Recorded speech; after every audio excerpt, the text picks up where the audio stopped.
Hello, and welcome to Spiritual Discussions with Rick Willie. I'm a Pathways of Light minister through A Course of Miracles and pathwaysoflight.org.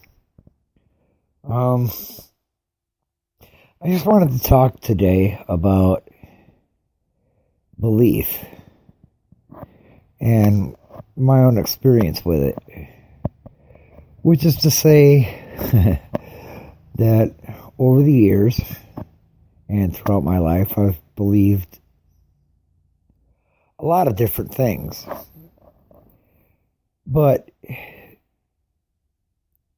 what I want to get at today is what belief does.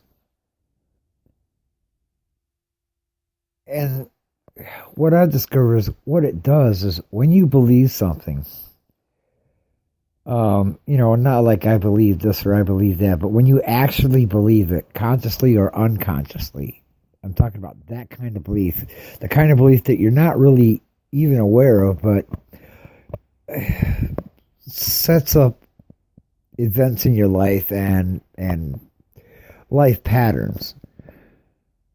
Those kind of beliefs that make your life both interesting and painful. And what I discovered today through a lot of practice and to listening to a lot of other spiritual teachers like, Adyashanti and Gangaji and Mooji, just a host of them, David Hoffmeister, pick your list. It really doesn't matter. After listening to them for a couple of years now, and just looking at my own experience about what I believe,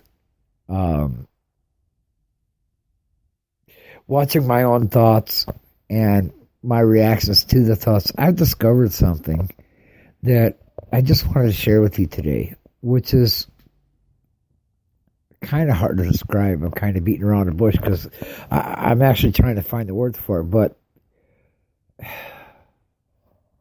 what I've been practicing is taking a step back away from my thoughts and being the observer of them and how they operate within me.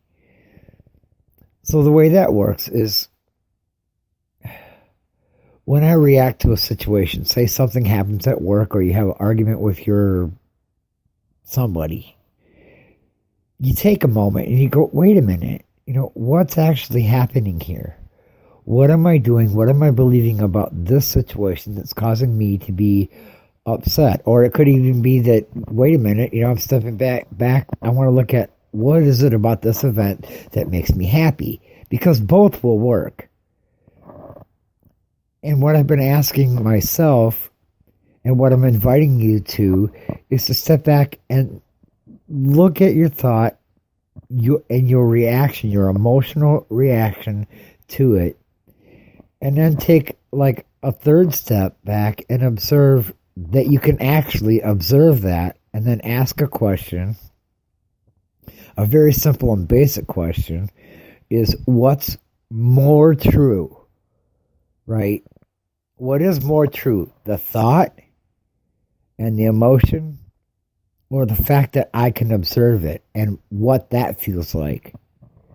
Right? Because that seems more basic, that I can observe it. Thoughts come and go constantly. Right? Whether we believe them or not is really irrelevant, because if I can just observe it and get in touch with that, then what I believe changes.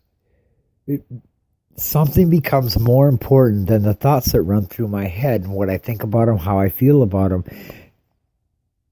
And just for my own experience, that practice has made a huge shift in me.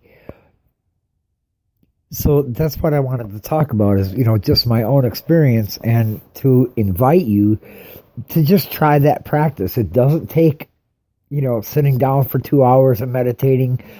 I drive a truck. That's my main source of income. So I have a lot of time to just sit and think, and also to react to what's going on in traffic. People cut me off, whatever.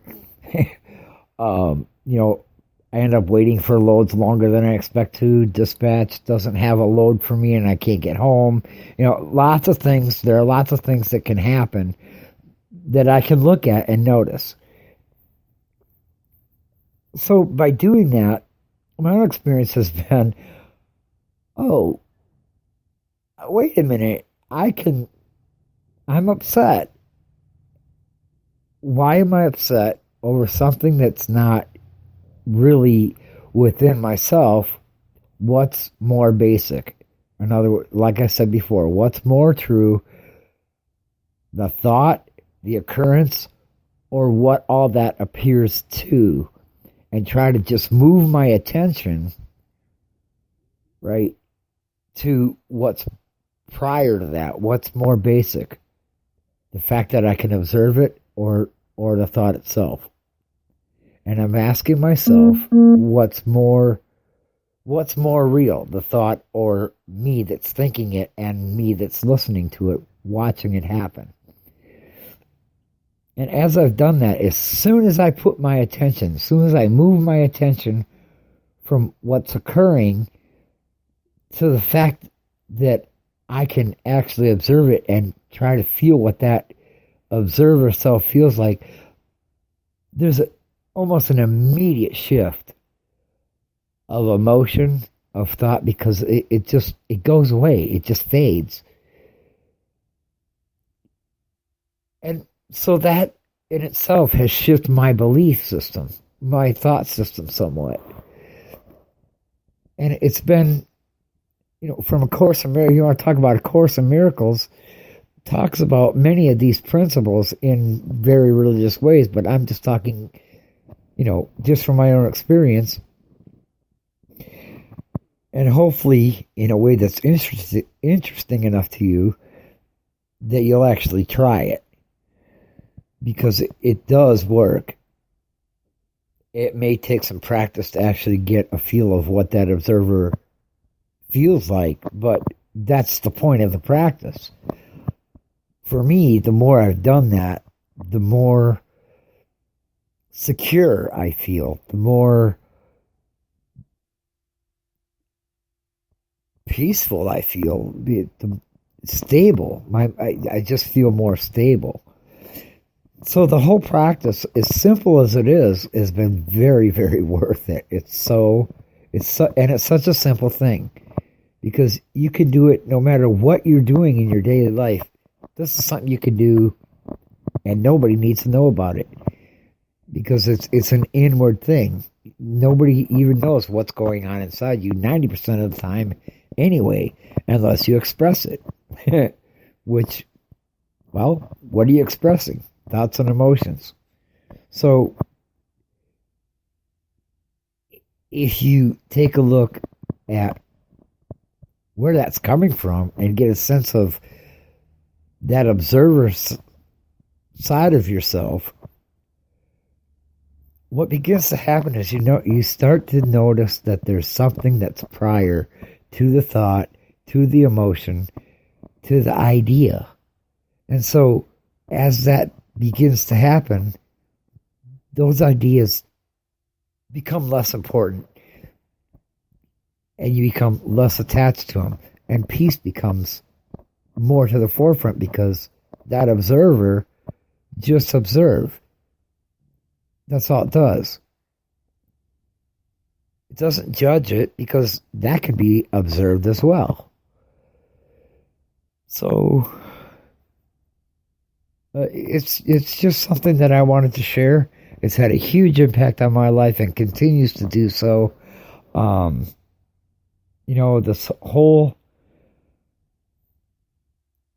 whole purpose of spirituality is to recognize yourself as spirit, which has no form, no judgment. I mean, all the spiritual teachings point to what that actually feels like, what that actually is.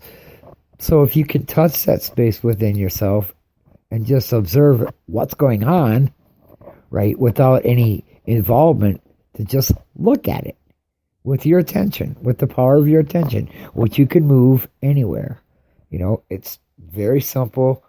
You can put your attention on your finger and block out pretty much everything else, or you can put your attention on what it actually feels like to be you prior to any thought, feeling, or emotion. That in itself is an idea that may sound confusing, but just give it a shot. And in the attempt, right, it's just like anything else, it's a skill that has to be built over time. And I'm still building the skill. I feel like I'm very new at this completely. And it seems like the more I do it, the more of a beginner I feel like I'm becoming, because there's a deeper, it just goes deeper and deeper and deeper. And things just, and the deeper it goes, the more peace there is. It's just an amazing thing. And I just wanted to share that with you today. So, thank you for listening. If you have any questions or some comments that you'd like to make, or you would like to get a hold of me, you can do that on my Facebook page, which is listed. But you can make a comment at facebook.com/TheMiracleU, or at my blog, which is spiritualdiscussions.com. Or you can connect me with Twitter, which I don't use a lot, but I will get a notification that you've tweeted to me or something, which is TWR Willie1 at Twitter. All of those should be listed here. So I hope to hear from you. I hope this was helpful. And have a great life. And if you're suffering for any reason, notice it. Just notice the fact, oh, I'm suffering. How is this happening? What's actually happening? See what happens. Good luck. Happy hunting.